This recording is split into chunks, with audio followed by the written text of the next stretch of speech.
you better get your money out of whatever it is you want to call money. If it's digits, it's not money.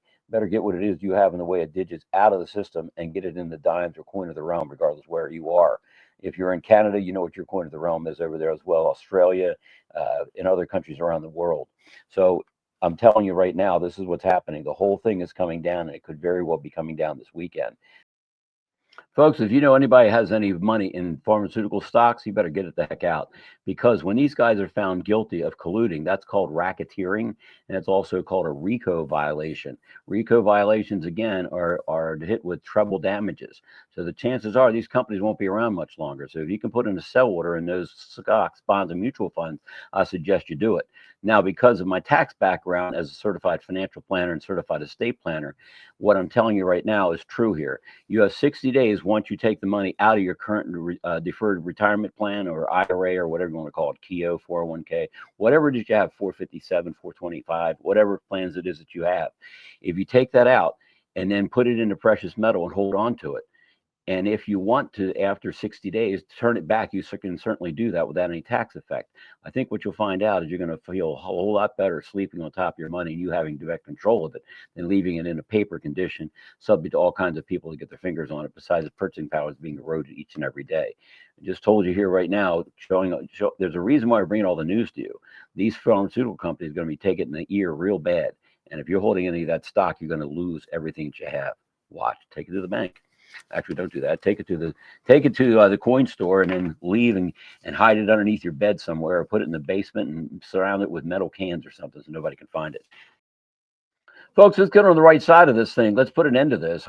Get out of the system altogether. Jim Sinclair had said this. GOTS, get out of the system. And how do you do that? You take whatever you're currently using for script, money, digits on a computer screen or whatever, and get yourself some coin of the realm. Dimes are still the best deal that's out there. You're going to get 14 dimes per ounce. That gives you 14 transactions. Additionally, as you're going to see on Monday, JT's putting together another report, finding out that the price per ounce of bars is more than the price per ounce of dimes. So with dimes, with 1,000 ounce bar of silver, you get one transaction out of that. That's a whole lot of verification you're going to need, versus 14,000 transactions if a bag full of dimes, a thousand facing dimes. So anyway, this is what we're looking at. We need to take better care of what it is we're looking at. So there's 714 ounces in a 1,000 face bag of dimes. So a 1,000 face bag would be a little bit more than that. But the bottom line, on a per ounce basis, you're going to be better off with dimes than you are with something that's not negotiable, it's not fungible, and it's not coin of the realm. So let's hold on to the dimes. After the dimes are gone, then we'll have to move on to the quarters. But there are still a lot of dimes out there, folks. If you need them, reach out to Golden Eagle Coin. They still have a slew of them down there, and I think they're under $2.30. They're around $2.30, $2.35 a piece. Putin strikes pedophile compound in Ukraine. U.S. Embassy in Thailand warns Americans of violent retaliatory tax risk after Uyghurs deported to China. Now, we talked about this before. The Uyghurs were a group of people in China that was rounded up, and they've been taken to other countries for 20, 30 years or whatever, and been used as slave labor.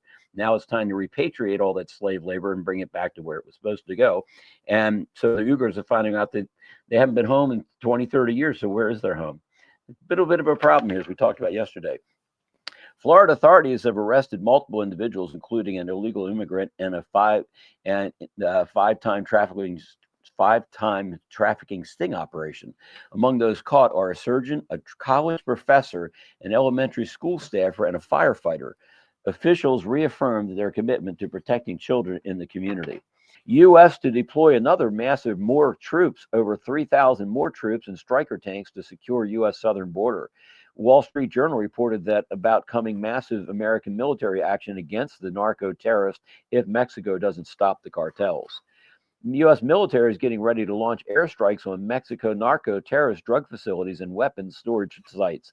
They will strike without warning. But where is the money coming from?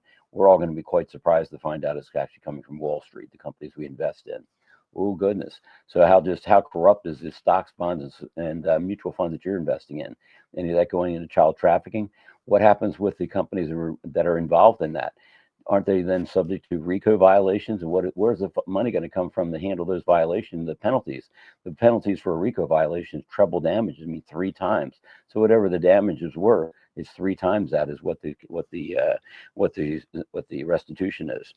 So, reportedly said it will no longer provide fuel to the United States Navy vessels following yesterday's confrontational meeting between President Trump and Ukraine's President Zelensky in the White House. I think it had nothing to do with it. I think it had everything to do with the dollar being repudiated. But I'm out here as a lone giant telling you that what's happening with the degrees, and apparently no one else wants to know it outside of you guys. We are moving away from Keynesian economics and moving back to Austrian monetary economics, and we have white papers on that to describe it to you.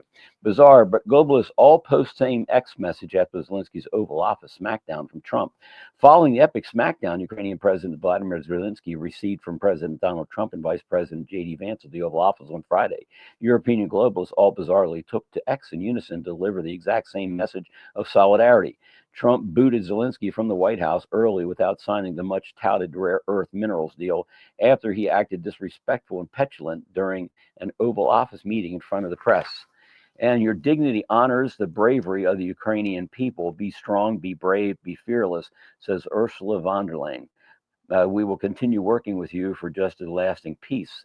And Roberta Metsola says your dignity honors the bravery of Ukrainian people, of like coming over to the United States and begging for our help. Be strong, be brave, be fearless. Well, why don't you recruit your own people to fight your own wars? You are never alone, dear President Zelensky.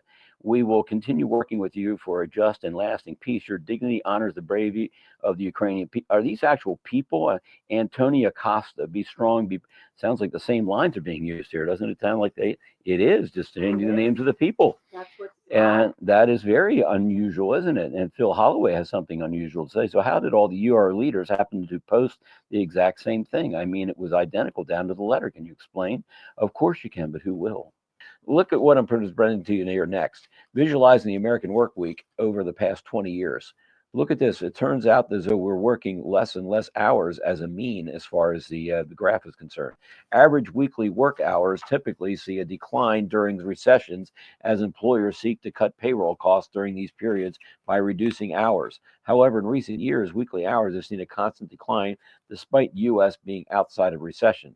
The graphic via capitalist Kaya Zhu visualized the average work week hours worked by all private employees in the U.S. Of course, you wouldn't include the government workers in there. That would probably really screw up the chart then, wouldn't it? Pan-sex bloodbath, 4,000-point crash erodes RS-40 Lake Kur in February. Time to buy or brace for more. February has been a challenging month for Indian equities, with the Sensex dropping over 4,000 points, resulting in a 5.5% loss. Foreign institutional investors aggressively sold off Indian stocks while geopolitical tensions, trade concerns further impacted market stability. The stock market crash in February was a tough month for the Indian equities, with the Sensei closing down over 4,000 points, reflecting that 5% loss. Bitcoin price briefly drops below $80,000. XRP tumbles. So why the crypto sell-off is so brutal? There's no liquidity. This is going to turn out to be a heck of a boondoggle for those people that are holding crypto. There's no intrinsic value and there's no liquidity to be able to cover that. The stuff is simply created on a keyboard, created on a computer screen. There's no value there whatsoever. There's perceived value, and that's what people are trading is perception. And that's also known as a derivative and synthetic derivatives. So a derivative is a bet on a bet. So at least you're betting here, but there are also people many layers back that are betting on this thing either crashing or thriving, but it's not going to thrive. It's not. How many years of history does it have? Does it have 50 years history? Does it 1,000-year history? 6,000 years?